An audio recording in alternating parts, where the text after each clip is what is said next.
The dust of rural Massachusetts clung to Elias Vance's heavy wool coat and settled like a fine grey pall on the mahogany trim of the rented carriage. The year was 1904, a time when progress was a relentless march, yet Blackwood, a town nestled deep in the Berkshires, felt stubbornly rooted in the past. Its clapboard houses greyed by perpetual shade and the whispers of a history Elias was here to uncover. Elias, a meticulous investigative journalist from Boston, wasn't seeking political scandal or industrial exposé. His current assignment, one he felt was dangerously below his intellectual pedigree, was a human interest piece concerning the infamous Blackwood estate, recently purchased after sitting vacant for 15 years.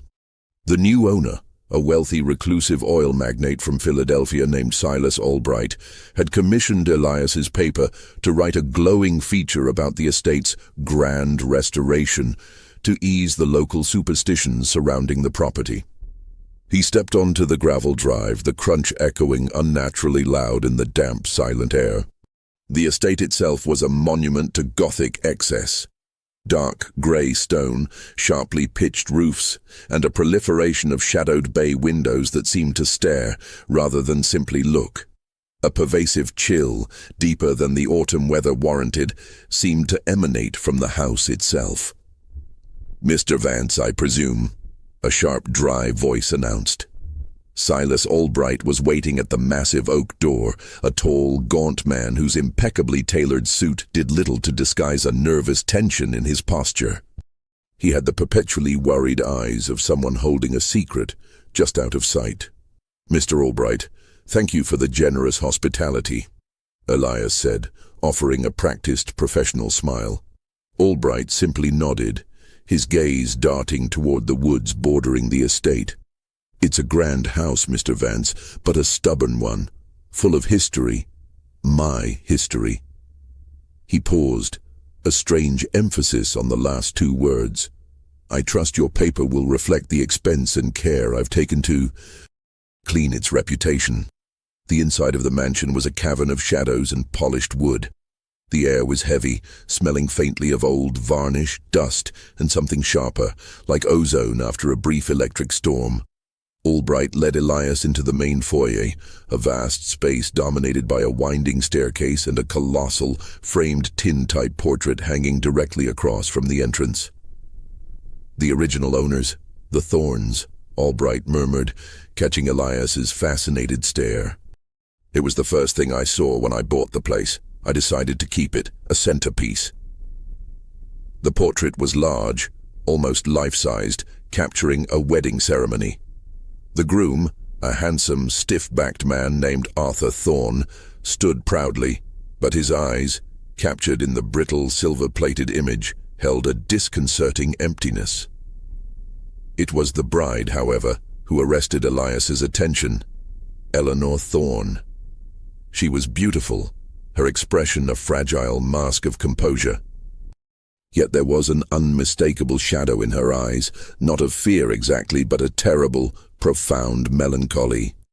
Her dress was magnificent, cascading lace, but it was the veil that drew the eye. It was thick, almost obscuring her face in the photo's low light. But the texture seemed unnaturally dense, and the way it draped suggested an almost physical weight on her shoulders. Elias stepped closer, squinting at the details. The tintype process, though capable of sharp clarity, often rendered shadows deep and unforgiving. He noticed a faint, dark smudge near the bride's right hand, blending with the folds of the lace glove. It looked out of place. "A chilling image, wouldn't you say?" Albright asked, his voice low. "The wedding was held right here in this foyer. 3 days later the bride vanished. Just gone. Never a trace." "The Blackwood mystery," Elias supplied. "The papers called it a tragedy. Suicide, or a runaway bride. Nothing concrete." Albright's lip curled slightly. "They were fools. She was taken, and the secret is in that portrait."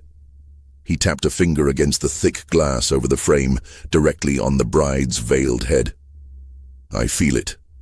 The truth of what happened is hidden from view. concealed, just as she was. Elias dismissed it as the eccentric ramblings of a rich, bored man obsessed with a local legend. Yet the palpable tension in the house, combined with the bride's desolate eyes in the portrait, sparked his journalistic curiosity. The official story held no water, a vanishing act that complete was almost unheard of in that era.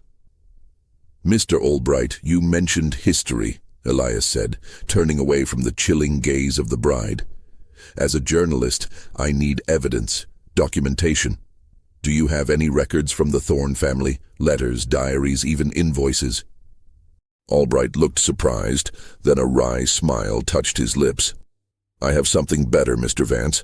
I bought the house's entire contents, including the safe in the library. Most of it was junk, but I found this." He retrieved a slim, leather-bound book from a nearby side table. It was a ledger, stiff and aged. The account book of Mr. Edmund Pyle, the photographer who took the portrait. It details the setup, the fee, the time of day, everything. Elias took the book, his fingers brushing the cold, smooth leather. It was a primary source, a direct connection to the event. He flipped through the pages until he found the entry, dated September 14th, 1889, Thorne wedding portrait, foyer, 4 p.m., special request, full coverage tintype, no exposure adjustments, as requested by groom. Elias frowned. "No exposure adjustments? That's odd. Photographers always adjust for light, especially in a dark foyer." Albright leaned closer, his breath smelling faintly of stale tobacco. The groom, Arthur Thorne, was an unusual man. Controlling. He insisted the portrait be taken exactly as it was, shadows and all. He paid extra for the photographer to simply capture the scene without artistic interference. Albright's eyes were intense, fixed on Elias's. He wanted the shadows to remain deep. He wanted something hidden. A sudden draft swept through the foyer, rattling the window panes. Elias shivered, a sense of deep unease settling in his gut. This was no simple restoration feature. This was a locked room, a perfect historical enigma, and the key might be buried under the veil of a dead woman's portrait. He was now a detective, not a columnist. The macabre beauty of the bride's captured image demanded an explanation. "I need to examine this ledger thoroughly, Mr. Albright," Elias stated, his voice firming with resolve. "And I need access to the library safe's original contents, every scrap of paper." Albright gave a slow, unsettling grin.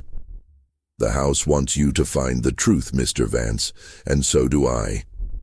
If the mystery of Eleanor Thorne's chilling portrait has captured your attention, don't miss the unfolding chapters of this dark tale. Subscribe to the channel right now and hit the notification bell so you don't miss Chapter 2, where Elias begins to dig into the photographer's strange notes, and the true nature of Arthur Thorne's control starts to emerge. Elias spent the remainder of the evening in the massive, mahogany-paneled library. Outside, the autumn rain began, drumming a hypnotic rhythm against the tall glass windows, amplifying the mansion's isolation.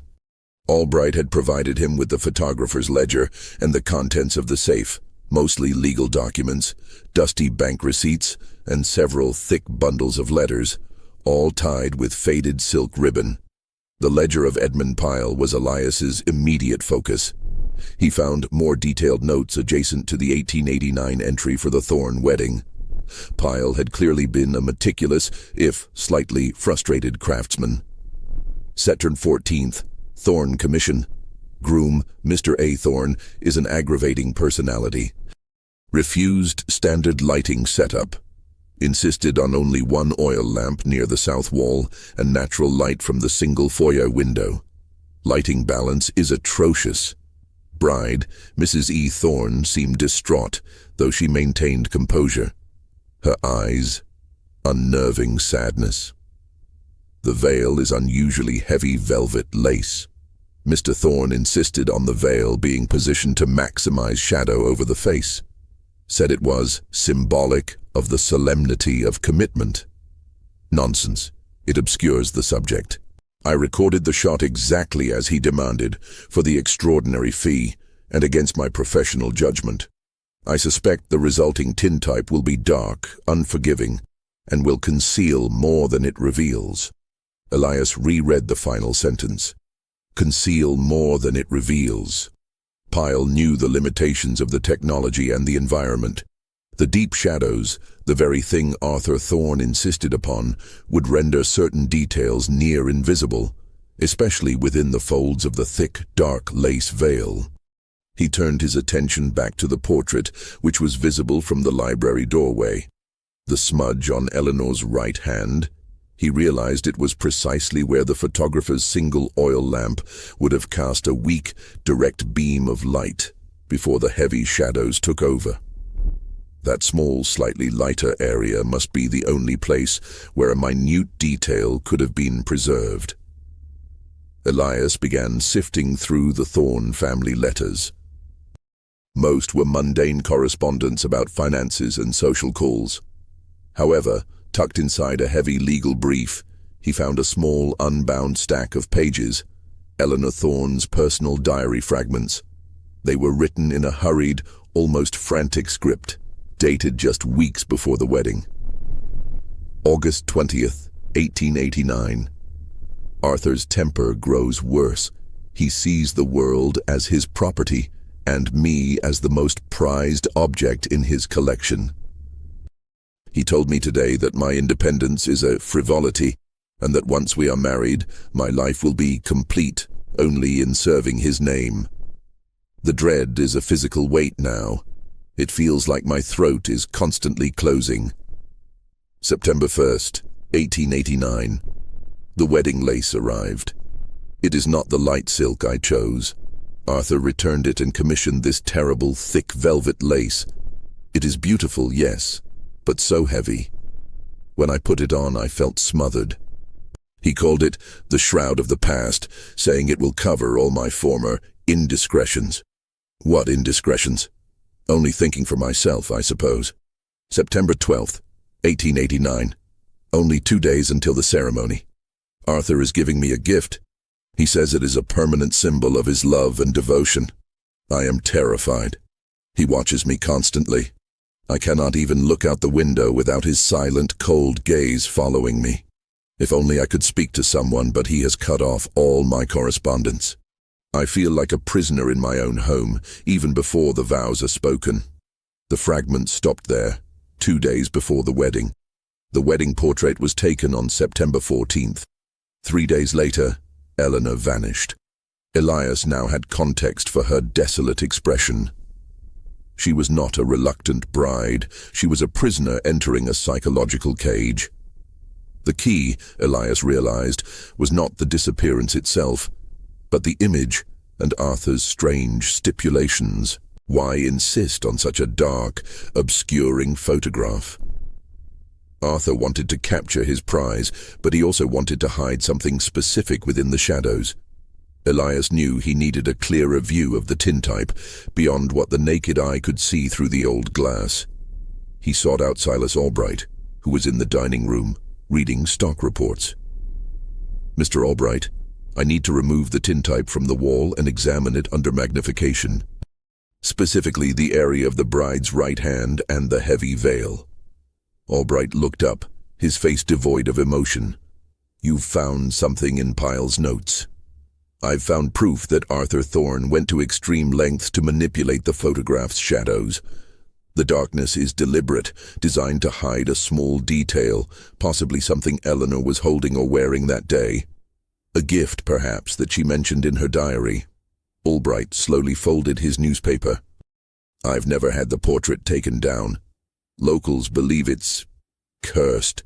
But you're a man of science, Mr. Vance, a journalist. I will assist you. There's an old dark room in the basement. We might find the equipment needed there." The idea of a curse didn't faze Elias. The only curse here was the suffocating cruelty of Arthur Thorne. The only ghost was the unspoken truth trapped in the silver plate. Down in the subterranean darkness of the basement, which smelled heavily of damp earth and coal smoke, Albright showed him a small, dusty room. There was an old, heavy stand camera and a set of antique lenses, tools Pyle might have even used or similar to them. More importantly, there was a powerful adjustable acetylene lamp, a light source capable of piercing the deepest shadows of the tintype. As they carefully brought the colossal, heavy portrait frame down the winding servants' stairs, the house seemed to groan in protest. The silence in the basement was absolute, broken only by the rasp of their heavy breathing. Laying the framed tintype on a sturdy workbench, Elias adjusted the acetylene lamp. The focused, brilliant white light hit the brittle silver plate, immediately intensifying the image. The black shadows of the foyer became slightly less opaque. Elias leaned in close, using a small magnifying glass he carried in his vest pocket. He directed the beam onto the bride's right hand, where the dark smudge was. Under the harsh, unsparing light, the smudge resolved itself into a definite, chilling shape. It wasn't dirt. It was a small, dark object, clutched tightly in Eleanor's gloved hand. It looked like a piece of wood, crudely carved. Then Elias moved the lamp to the dense velvet veil covering her head and shoulders. The light was just enough to penetrate the shadow and the weave of the thick lace, illuminating a final, sickening detail. Woven into the lower border of the velvet fabric, like tiny, glinting spiders, were small, sharp hooks. These weren't decorative. They were fasteners. They were there to secure the veil, not just to her head, but to her shoulders, perhaps even to the dress itself, preventing its removal or adjustment. Arthur Thorne didn't want the veil to conceal his bride. He wanted it to trap her. Elias stared at the magnified image, the cold weight of the realization settling in his chest. The hooks in the veil were the true lock of the marriage. The heavy velvet lace, designed to obscure, was a physical restraint. Arthur Thorne hadn't just controlled Eleanor, he had psychologically and physically imprisoned her on their wedding day. The shroud of the past, Albright whispered, leaning over Elias's shoulder, having seen the hooks. He wasn't covering her history. He was ensuring she couldn't escape the life he had chosen for her. Exactly, Elias confirmed, turning off the acetylene lamp. She was terrified in the diary fragments, anticipating a terrible gift. I believe the thick, heavy, inescapable veil was his gift, a symbol of absolute ownership. The wedding portrait wasn't a memory, it was a chilling piece of evidence, a man documenting the moment he sealed his possession.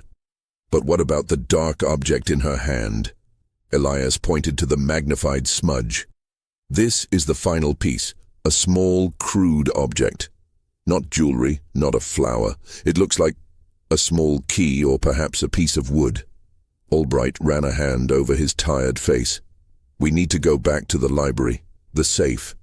There were some blueprints and land surveys in there that I barely glanced at. Back in the library, Elias realized the contents of the safe were less about finance and more about structure and control.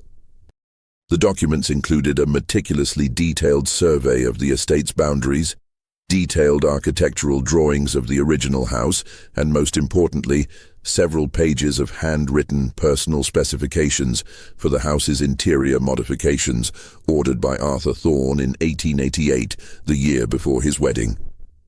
Arthur Thorne's notes were chilling in their precision. They detailed the installation of reinforced locks on the master bedroom door, locks that could only be operated from the outside.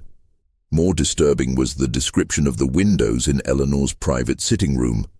Installation of permanent, heavy iron grating disguised by external ivy. The appearance must suggest decorative architectural detail. Function: absolute prevention of ingress or egress, particularly via the second-floor fire escape. Eleanor Thorne wasn't merely unhappy. She was locked in. The house itself was a beautifully crafted cage. Elias was placing the last of the blueprints back into the safe when his fingers brushed against a small, loose section of the back panel. He pressed it, and a quiet, metallic click echoed in the silence. A slim, wooden panel slid aside, revealing a hidden compartment. Inside, there was only one thing: a small, exquisitely carved wooden box. It was dark cedar, about the size of a jewelry case, and entirely plain save for a tiny, intricate clasp. Albright watched with bated breath as Elias carefully lifted the box. It's Arthur's, no doubt, hidden from everything else. The clasp was not a lock, but a simple latch. Elias opened the box. Inside, resting on a bed of faded crimson velvet, were two items. The first was a key, old iron, heavy and simple. A door key, not a safe key. The second item was a single folded piece of thick yellowed paper. It was a will, not Arthur's, but Eleanor Thorne's. It was dated September 15th, 1889, the day after the wedding, and 2 days before her reported disappearance. The will was short, scrawled in her familiar, frantic hand, and witnessed by only one person, Mrs. Eliza Munro, the Thorne family's head housekeeper. The document stated, "Should any misfortune befall me, or should I simply cease to be seen, I hereby transfer my entire personal inheritance, including the trust established by my late mother, to the aforementioned Eliza Munro, for her future security and care. This decision is made under duress and fear for my life, and is done in an attempt to deny Arthur Thorne any further control over my person or my property. I also declare that the key found with this document corresponds to the only unsecured exit I have identified in this house." The realization hit Elias with the force of a blow. Eleanor did not vanish. She had planned her escape, securing her financial future in the process, and using the one person who still cared about her, the housekeeper, as her beneficiary and witness. But the plan seemed to have failed. 3 days after the wedding she was gone, and there was no further record. Had Arthur found her and stopped her? Elias looked at the heavy iron key. It was the key to the only unsecured exit. He pulled the library blueprints out again and cross-referenced the key's likely size with the locks on the floor plans. He focused on the seldom-used ground-floor coal chute room, which had a single, unassuming wooden door leading directly to the grounds behind the massive kitchen annex. Arthur's notes never mentioned securing this old utility door. "This is the key to her freedom," Elias declared, holding it up. Eleanor planned to escape through the coal chute room door, but she failed. Arthur must have intercepted her before she could use it. "But where is the connection to the portrait, Mr. Vance?" Albright asked, his voice shaking with the tension of the reveal. "What does that wooden object in her hand mean?" Elias looked back at the small, crude object he'd seen in the tintype, the one clutched in Eleanor's hand. He then looked at the cedar box in his hand. "The object in her hand," Elias said slowly, "is not a key. It's not a decoration." He gently ran his finger over the smooth surface of the cedar box. "I believe the object in the portrait is a small, hand-carved model of this box." She was holding a representation of the hiding place for the evidence, documenting her final act of defiance for the only person who might ever find it. The photographer, whose shadows Arthur wanted to exploit. The mystery was thickening. Eleanor had documented her escape attempt and her will inside the house she was trying to flee. The will proved she was alive 2 days after the wedding. But then she vanished, and the key remained in the box, unused. Arthur Thorne had stopped her escape, secured the key, and hid the will. But where did he hide Eleanor? Elias knew the investigation could no longer rely solely on the house's dusty archives. He needed the human element, Eliza Munro, the housekeeper and sole witness to Eleanor's will. She was the only person who knew the truth of Eleanor's emotional state and the events of those 3 days after the wedding. With Albright's help, Elias travelled to Blackwood's town hall the next morning. It was a grey, dreary day, the town mirroring the oppressive mood of the mansion. The clerk's office, a small, cluttered room smelling of ink and old paper, held the town's records. A quick search of the town's death and property records revealed that Eliza Munro had not inherited Eleanor's fortune. Arthur Thorne had successfully contested the will after Eleanor's disappearance, claiming it was forged or written under delusion, a standard legal tactic. The lack of a confirmed body made the will indefensible. However, the records did show that Eliza Munro, though she lost the inheritance case, had lived in Blackwood until 1902 before moving away. The trail was 2 years cold, but Elias was an investigative journalist. He used the town's tax records to find the name of the house Eliza had owned and sold. He then tracked the buyers, and eventually, through a series of local contacts and post office records, found a forwarding address. A small boarding house in the bustling industrial city of Springfield, Massachusetts. It took a full day of arduous travel by train to reach Springfield. The change was jarring, from the quiet, oppressive gloom of Blackwood to the sooty, vibrant chaos of an industrial city. Elias located the boarding house, a tired, 3-story building on a busy street. He found Eliza Munro in a small, cramped room on the 3rd floor. She was a woman in her late 50s, frail, with hands gnarled from decades of work, but her eyes were sharp, intelligent, and haunted. She clearly remembered the Thorne estate and its secrets. "Mr. Vance, I thought that house was done with me," she whispered, offering him a seat on a rickety wooden chair. "I have the will, Mrs. Munro. I know you signed it. I know Eleanor wanted you to have her estate." Eliza closed her eyes briefly, a tear tracing a path through the fine lines on her cheek. Sweet Eleanor, she was a bird in a cage. Arthur Thorne was a cruel man, Mr. Vance, not with violence you could see, but with a cold, absolute control that was far worse. Eliza confirmed the horrifying atmosphere after the wedding. Eleanor never left her suite. Arthur had installed the reinforced locks and the grated windows. The day after the wedding, she came to me, terrified, Eliza recalled, her voice thick with emotion. She showed me the key. She said she'd found the service door that Arthur hadn't secured. She wrote that will right there in the kitchen, making me sign it as a witness. She was planning to use the coal chute door on the night of September 17th. She said she had to wait for the moon to be new, for the darkest possible night. But she never made it. Elias pressed. What happened on the 17th? I don't know, Eliza insisted, shaking her head. I was in the servants' wing. Arthur kept the staff distant from the main house, but I heard something. Eliza paused, gathering her memory, staring out at the sooty Springfield skyline. That night, around midnight, I heard a terrible, deep, muffled thud from the main floor. Not a slam, not a crash, just a single heavy impact, followed by absolute, unnerving silence. Arthur came down to the kitchen the next morning looking pale but strangely serene. He told me Eleanor had run off, abandoned him, and that the marriage was nullified. Did you believe him? No, Eliza said firmly. Eleanor would have taken that will and the key with her. She wouldn't have left them in the safe for Arthur to find. She must have been stopped while hiding the evidence before she used the key. Mrs. Munro, Elias said, leaning forward. Did you ever see Arthur Thorne with anything unusual in those few days? A tool?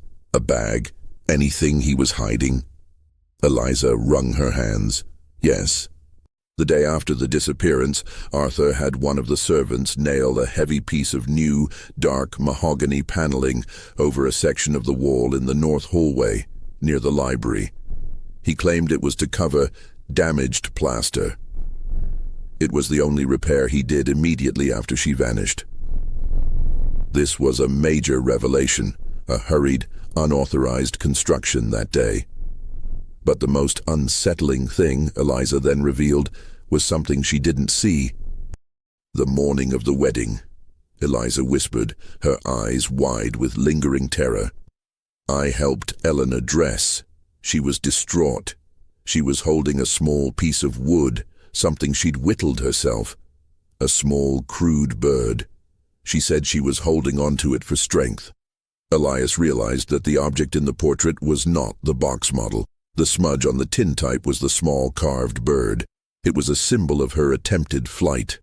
Did Arthur ever get his hands on that bird? Elias asked. No, Mr. Vance. He hated anything she touched that wasn't for his immediate pleasure. He never saw it. When I helped her change that night, she put the little wooden bird away in her dressing table. A sickening coldness washed over Elias. If Eleanor was intercepted before her escape, and Arthur hid the evidence but didn't find the bird. Mrs. Monroe, where is Eleanor's dressing table now? Arthur had the servants burn all her personal effects, her clothes, her perfumes, everything. All except the furniture. It's probably still up in her old suite, in the Blackwood estate. Arthur Thorne did not destroy the furniture. The bird, the only item of evidence outside the safe that Arthur never found, might still be hidden within the furniture of the locked room. Elias knew he had to get back to the estate, and quickly. Elias returned to the Blackwood estate late that night, the mansion's facade appearing even more menacing under the shroud of a heavy, rolling fog. He found Silas Albright waiting in the library, pacing. "I found Eliza Monroe," Elias announced without preamble. Eleanor planned to escape using the coal chute key. Arthur intercepted her before she could use it, hid the will and the key in the safe, and covered a section of the north hallway with new mahogany paneling the day after she vanished. Albright's eyes widened. Paneling? Near the library? He immediately understood the implication. A crude hiding place done in haste. He panicked. "We need to get into Eleanor's suite." Eliza Monroe confirmed a crucial detail. Eleanor had a small, carved wooden bird, a symbol of her escape, in her hand in the portrait. She placed it in her dressing table before her disappearance. Arthur burned her personal effects, but not the furniture. The bird is likely still there. The suite was on the second floor, down the long, lightless corridor that housed the master chambers. The door was heavy oak, and the lock was the reinforced mechanism mentioned in Arthur's blueprints, a lock meant to be secured from the outside. Albright found the key, a long, heavy, silver-plated instrument, hanging on a specially marked peg in Arthur's private study. The act of retrieving it felt like disturbing a grave. The suite was massive, suffocatingly opulent, and frozen in time since 1889. The air was stale, the heavy velvet drapes drawn tight, leaving the room in near total darkness. The only light came from the beam of Elias's bullseye lantern, illuminating the dust motes dancing in the cold air. The room contained a towering four-poster bed, a chaise lounge, and the central target, a large, dark mahogany dressing table with a massive ornate mirror. It was flanked by tall, multi-drawed chests. Elias focused on the dressing table. He checked the main drawers, all empty, filled with the residue of burned perfumes and powders, just as Eliza had said. He began running his hands over the surface, the frame, the mirror backing, searching for any loose paneling or false bottom. Albright, meanwhile, noticed a small discolored patch on the heavy velvet wallpaper near the window that was now securely grated with decorative iron. He used his penknife to scrape at the stain. "It looks like old dry blood, Mr. Vance. A small amount, but definitely here." Eleanor had clearly struggled. But where was the bird? Elias moved to the side chest, a tall piece with 4 long drawers. He pulled the bottom drawer out entirely, setting it on the Persian rug. He examined the wooden shelf above it, tapping it with his knuckles. Solid. But as he ran his hand along the side runner, he noticed the faint outline of a very fine, almost invisible seam in the wood. Using his knife, Elias carefully pried open the seam. It wasn't a double bottom, but a very shallow hidden drawer running the length of the chest and only an inch deep. It was Arthur Thorne's method of hiding small valuables. He clearly had a penchant for secret compartments, but he hadn't checked this one for Eleanor's keepsake. Inside the shallow drawer, Elias found 2 objects. 1. A small, hand-carved wooden bird, crudely but lovingly whittled, its wings slightly flared. The object Eleanor held in the portrait. It was confirmation of Eliza's testimony and the final piece of evidence connecting the portrait to her escape attempt. 2. Tucked beneath the bird, a small square piece of vellum paper. It was a crude map, hastily drawn, showing a stylized layout of the Blackwood Estate's ground floor, focusing on the servants' wing and utility annex. Elias compared the map to the architectural blueprints he had found in the safe. The map was extremely accurate. It showed the main kitchen, the pantries, the coal chute room, and the exterior door, Eleanor's planned escape route. But the map had a horrifying new detail, a small X marked in heavy black ink, placed not on the coal chute room, but on the small forgotten larder attached to the kitchen, a room Arthur Thorne would never have entered. She changed her mind, Elias murmured, tracing the X with his finger. She realized the coal chute door was too exposed, or perhaps she heard Arthur coming. She abandoned the escape and went into the one place she thought Arthur would never look, the larders. Elias now had to connect the 3 pieces, the will, key, the bird, map, and Eliza's testimony about the new mahogany paneling in the north hallway, near the library.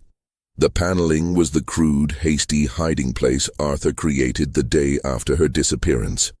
The thud Eliza heard was likely Arthur struggling with Eleanor, or perhaps the heavy sound of a body hitting the stone floor just before he secured her. He and Albright hurried back to the north hallway.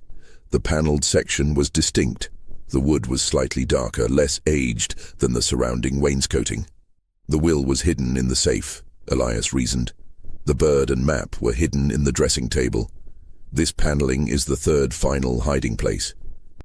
It's too hasty to contain a body, but it's too deliberately placed to be for something trivial.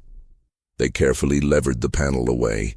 It was attached with freshly driven, heavy nails, a rushed, crude job.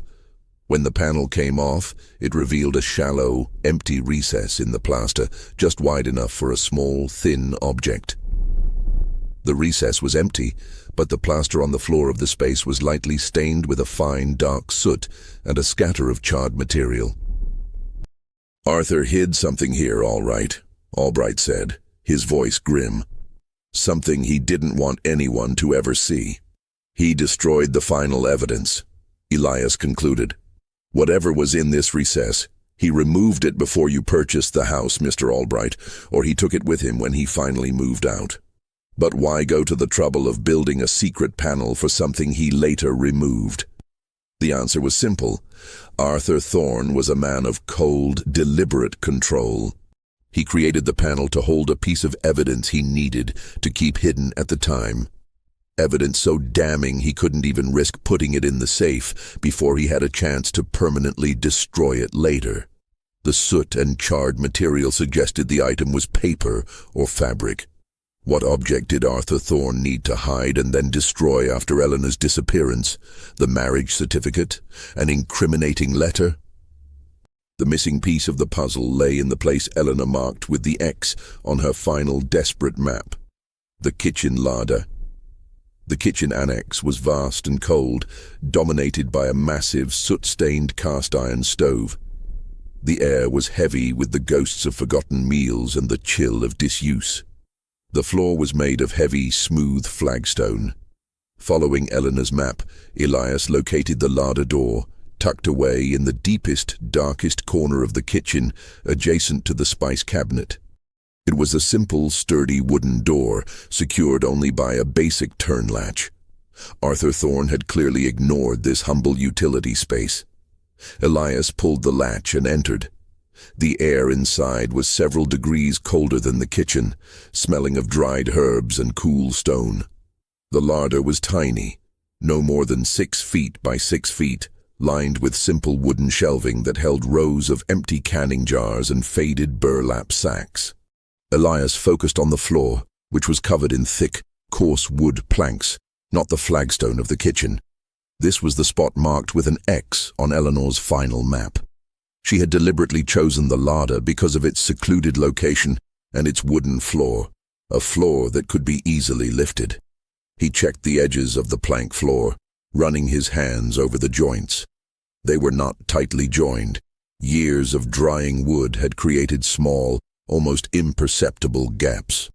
Elias carefully inserted his penknife into the gap between two central planks.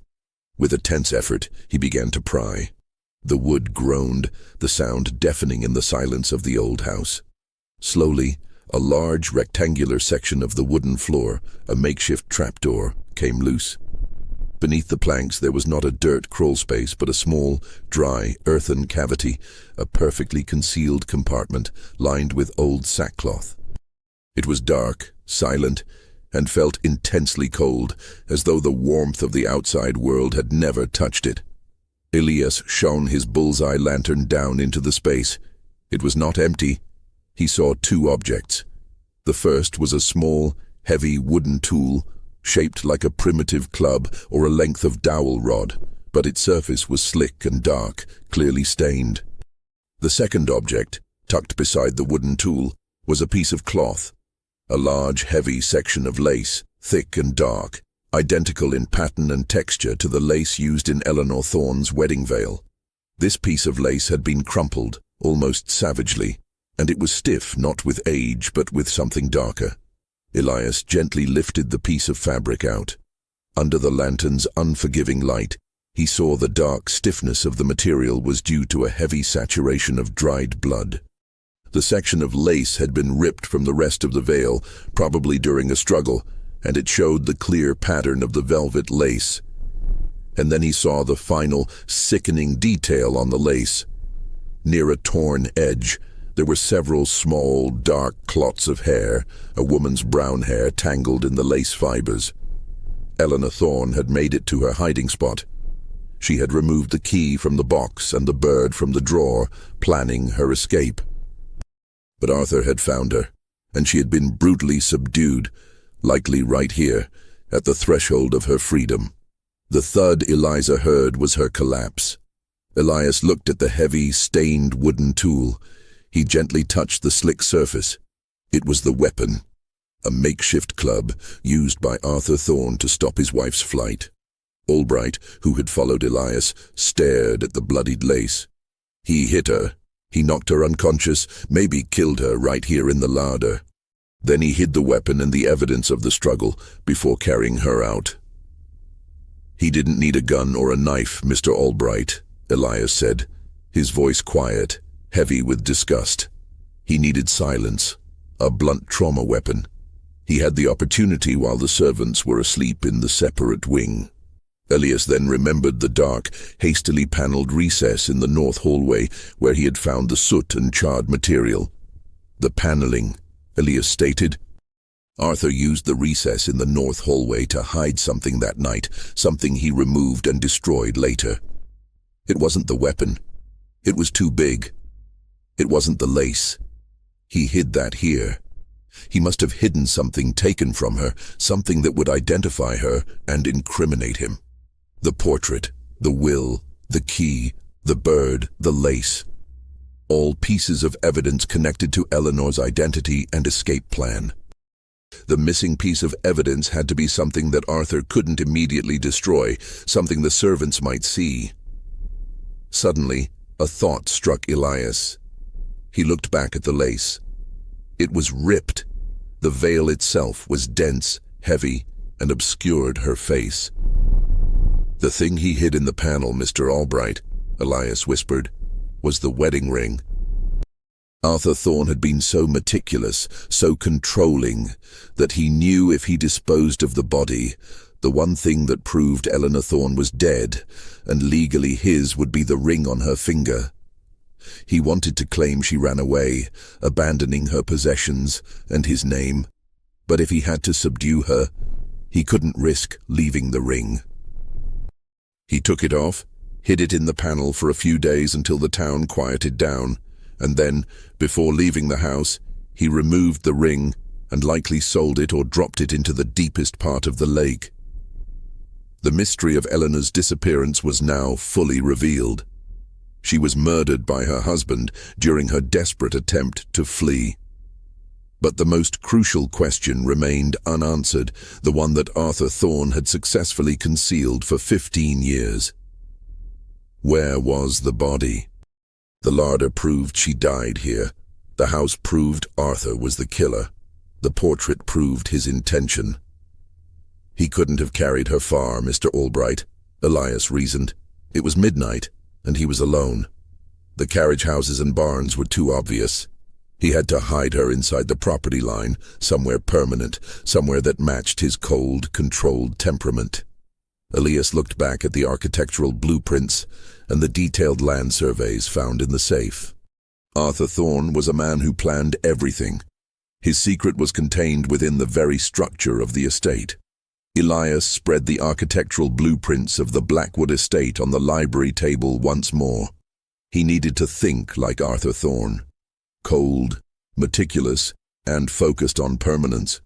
The murder had been a panicked reaction, but the disposal of the body would have been planned as an insurance policy against the possibility of her escape. He focused on the foundation and the structure. The house was massive, 3 stories of solid stone. The blueprints were signed by an architect from New York named Horace Green, dated 1887, before the final changes Thorne made, such as the reinforced locks. Elias noticed a subtle anomaly in the drawing of the main floor foundation near the kitchen annex and the larder. The foundation walls were uniformly thick, except for one section. A small 5-foot stretch of the exterior wall, directly adjacent to the kitchen, was drawn with a dotted line, indicating a future or optional structural change. The note scrawled next to the dotted line was in the architect's hand. Client requested a temporary internal storage space near the kitchen to be infilled after client's personal property is settled.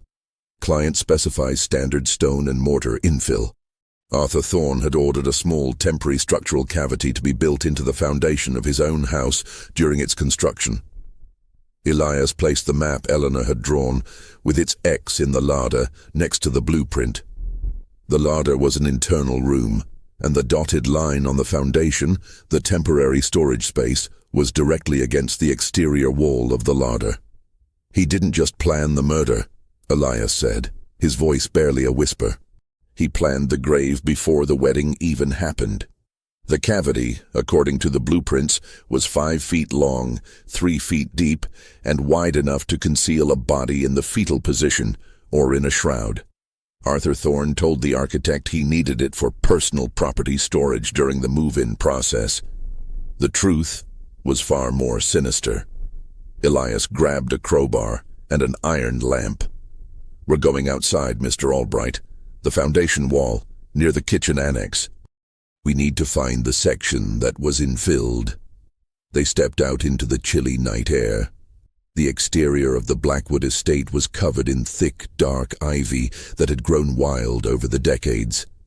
Elias used the lantern beam to search the stone foundation blocks near the kitchen. It took 15 minutes of painstaking scraping and sweeping, but Elias finally found it. A small section of the stone wall, about 5 feet long and reaching waist-high, where the mortar was a fraction lighter in color and slightly less weathered than the surrounding ancient stone. The ivy on this section was thinner, newer growth. He had it infilled himself after the murder, Elias explained, a grim satisfaction in his voice. He carried her from the larder, through the kitchen service door, and outside. He placed her in the cavity he created, and then, using the materials he kept on hand, he sealed her up inside the wall of his own house. A final act of possession, a permanent inscription of his control. The only way to confirm this horrifying theory was to break the wall. Albright, sickened but resolved, agreed. He sent his servant to fetch heavy digging tools from the shed. As they waited, Elias looked at Albright. "Why did you keep the portrait, Mr. Albright? Why hire me to write a feature? You knew what was hidden here." Albright looked at the grim stone wall, his face illuminated by the iron lamp. "I am Silas Albright, but my name was not always Albright. I was born Arthur Thorne, Jr. I was Arthur Thorne's son from his first marriage. I was away at boarding school in 1889. When my father died 2 years ago, I inherited this house and his records." The twist was shocking, yet explained everything. Albright was not a random owner. He was the inheritor of the psychological crime. My father was a monster, Mr. Vance. I read his diary. He documented the whole thing, a cold, clinical account of the murder and the burial in the wall. He called it Eleanor's permanent commitment.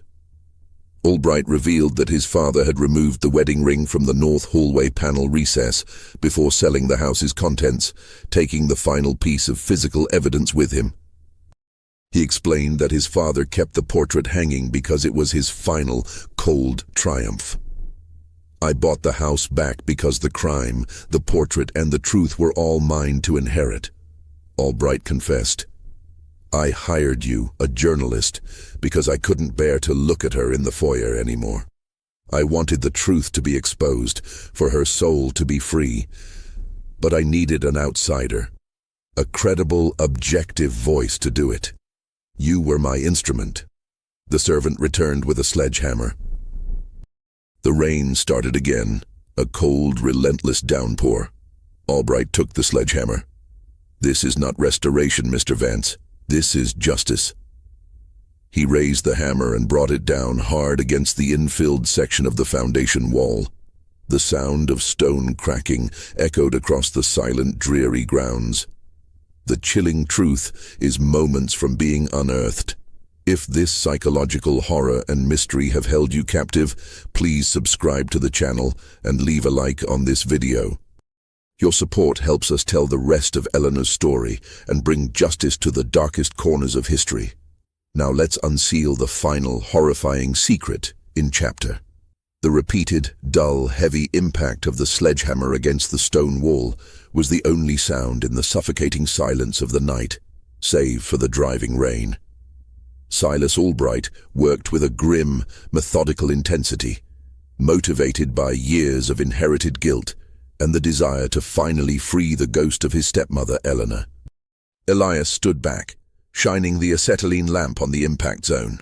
The initial layer of newer, lighter mortar crumbled quickly. Beneath it, the foundation stone was thick, solid, and unforgiving. The core is solid, Albright grunted, wiping a mixture of rain and sweat from his brow. He had it done properly. He wanted it permanent. Elias handed him a wide, heavy-duty chisel. Focus on the joints, Mr. Albright. The stone may be old, but the mortar he used to seal the infill is newer. Look for the hairline cracks. The work was agonizingly slow and brutally physical. They rotated the sledgehammer and the chisel, working in a desperate, frantic rhythm against the unyielding stone. After what felt like hours, they finally managed to dislodge a section of large, square-cut foundation stone. The cavity was beginning to reveal itself. The opening was black, deep, and utterly cold. The smell that wafted out was not the immediate stench of decomposition, but something far older, a dry, dusty, metallic smell. The smell of trapped air and minerals. Elias used the crowbar to lever away the final crucial block of stone, widening the breach to a coffin-sized opening. He shone the acetylene lamp into the space. The cavity was precisely as described in the blueprint, 5 feet long, narrow, and shallow. Inside, resting on the cold earth, was a form wrapped tightly in what looked like heavy, aged burlap sackcloth. The shape was clearly human, small and still. Arthur Thorne had wrapped his wife in common material, denying her even the dignity of a proper shroud. Elias and Albright worked together, using ropes to gently and carefully draw the heavy, dry bundle out of the foundation cavity and onto the muddy ground. They laid the burlap sackcloth on a sheet of canvas Albright had provided. Elias knelt and slowly, delicately, began to peel back the stiff, dry fabric which had fused to the airless contents over 15 years. Beneath the burlap, the dress was revealed. The wedding dress. Faded from white to a dull, dusty ivory, but instantly recognizable by its heavy, cascading lace. Eleanor Thorne, still wearing the garment of her betrayal. As they uncovered her face, the final chilling image confirmed the horror. Her hair was still pinned up in the elaborate style of the wedding day, but the most unsettling detail was the veil. The thick velvet lace veil was still attached to her head, secured by the heavy material and the decorative hooks Elias had seen in the portrait. Arthur Thorne had not only buried her in the dress of her imprisonment, but he had ensured the heavy, obscuring veil remained fixed over her face and shoulders, a final, sadistic triumph of control. She had been interred as a bride, sealed within his property, veiled forever from the light of truth. Elias, deeply shaken by the profound psychological cruelty of the scene, turned his attention to a small, dark object that had fallen from the folds of the dress when they moved the body. It was a single, small, rolled-up piece of vellum, protected by a thin layer of waxed paper. It was Eleanor's handwriting, scrawled with a desperate final energy, and it was dated September 17, 1889, the very night of her disappearance and murder. It was her final diary entry, which she had somehow managed to write and keep on her person. Midnight. The key. I grabbed it. Arthur is coming up the stairs. He saw the open safe. He knows the key is gone. I ran. I made it to the larder. I'm behind the shelves, hidden. He's looking, calling my name, a low, cold voice. I have time to write this. If they find me, let the world know he sealed me alive. He sealed my future. He sealed my name. Let the portrait be the key. Let the darkness within the veil speak the truth of my commitment, the commitment to death rather than to him. I hear him in the room now. He is taking the key. I am trapped. I am writing my last words. Forgive me, Eliza. The thud is coming. The entry confirmed the sequence of events with harrowing precision. Eleanor was alive when she was first trapped in the larder, where she quickly penned the final note. Arthur found her, used the blunt weapon to subdue her, and then carried her out to the foundation cavity he had prepared. The thud Eliza heard was the blow that ended Eleanor's struggle, or perhaps the thud of the first heavy stone being settled back into the wall. Albright looked at the face of his stepmother, still in her wedding dress, veiled even in death. He took the note from Elias's hand and read the final words. He nodded slowly, his eyes burning with an intense, quiet resolve. The veil did hide a dark secret, Mr. Vance, Albright said, his voice flat. It hid the fact that she died fighting for her life and her freedom. He tried to silence her, but he failed. Elias and Albright carefully rewrapped Eleanor's remains in the clean canvas. The next step was legal and painful, notifying the authorities, securing the scene, and ensuring a proper investigation and burial. The body, the veil, the will, the key, the map, the bird, and the stained lace all combined to form an irrefutable case of murder committed 15 years ago. The focus of Elias's initial assignment was a grand restoration. He would write no such feature. He would write a devastating exposé, a historical crime revealed not by a detective's badge, but by the relentless pursuit of truth hidden in a simple tintype photograph. The next morning, the Blackwood estate was no longer silent. The local sheriff, called in by Silas Albright, secured the perimeter. Telegrams were sent to the state police and the Boston district attorney. The story of the foundation grave and the bride entombed in her wedding dress was a scandal that rocked the quiet, conservative world of 1904 Massachusetts. Elias Vance, now acting as both witness and primary investigator, worked tirelessly with the authorities. The evidence was overwhelming. The body, the sealed wall matching the blueprint, the hidden will, the photographer's ledger documenting the deliberate shadows, the blood-stained lace, and Eleanor's final, horrifying diary entry. The state police confirmed that Arthur Thorne had died 2 years prior of a sudden heart ailment while abroad.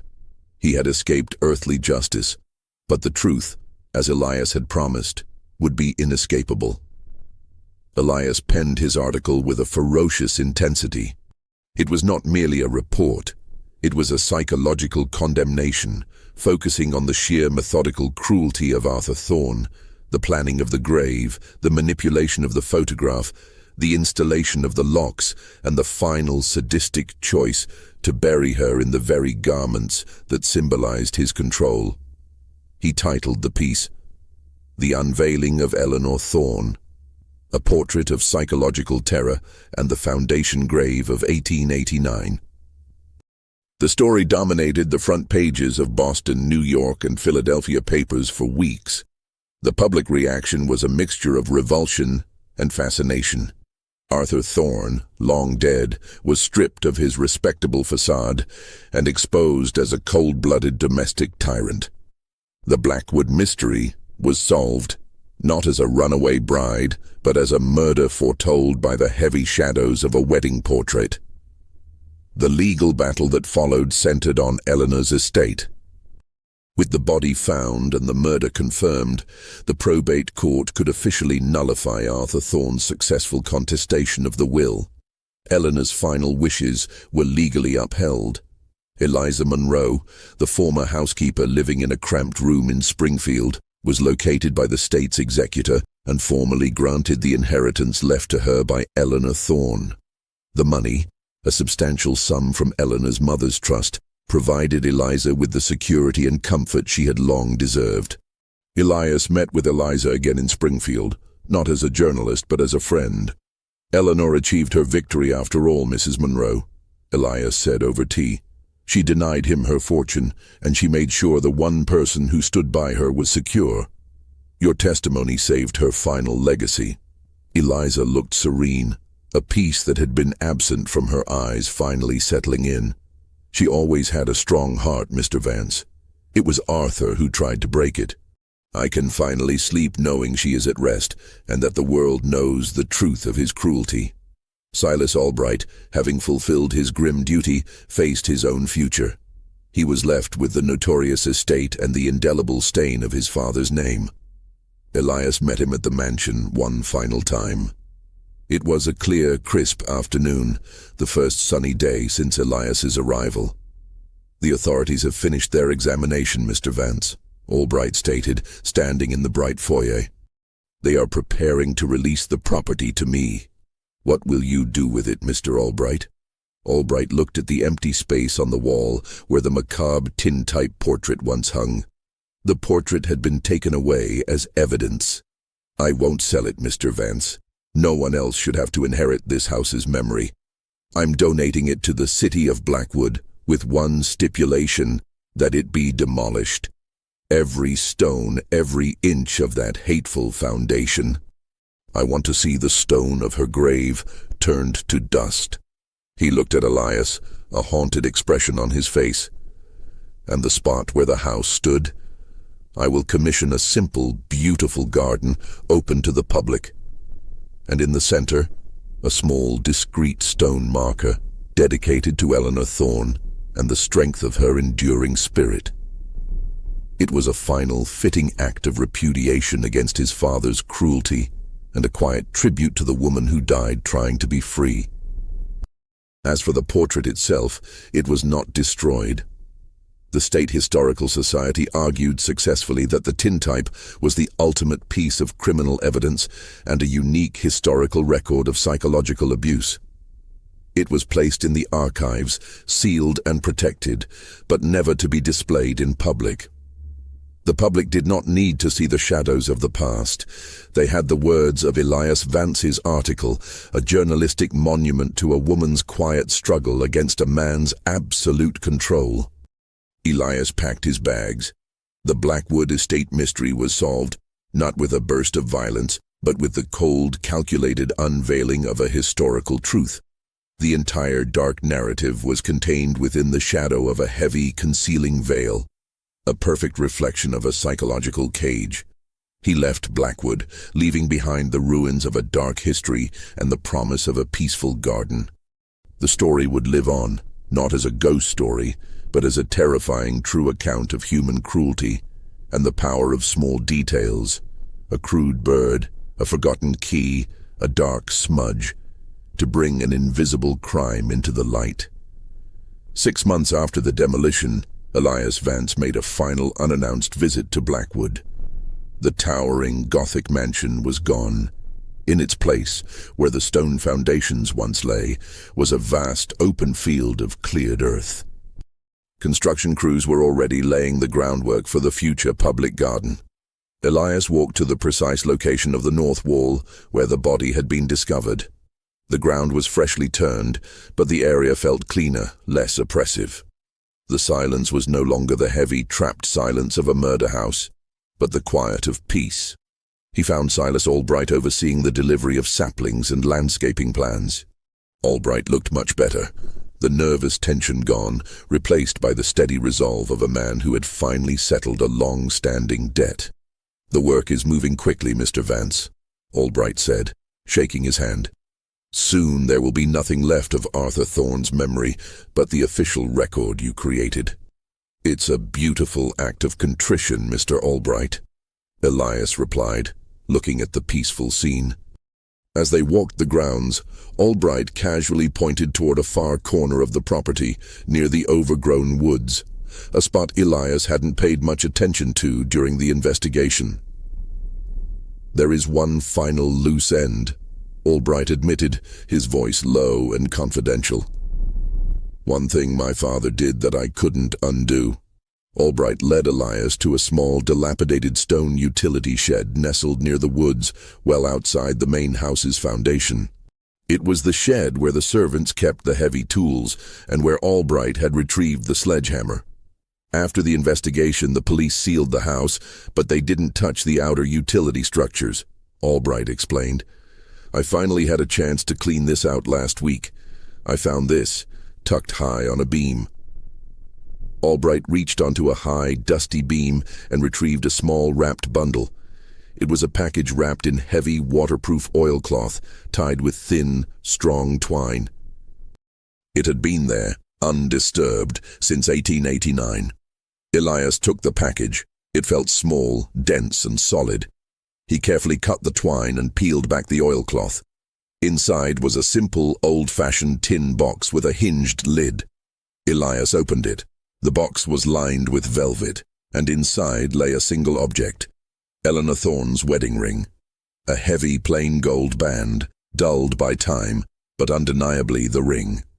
"My father's diary mentioned he hid the ring somewhere outside the master's domain, where no man of culture would look," Albright explained. "He must have placed it in the gardener's shed, intending to retrieve it later, but he forgot. Or perhaps he simply enjoyed knowing the final piece of evidence remained permanently hidden on his property. It was the final, sickening detail of Arthur Thorne's psychological profile, the need to hide, control, and preserve evidence of his complete authority, even to his own detriment. He had not destroyed the ring. He had simply hidden it perfectly. "He kept the ring, Mr. Vance," Elias realized, the full implication hitting him. He kept the portrait. He kept the house. He didn't want the secret to vanish.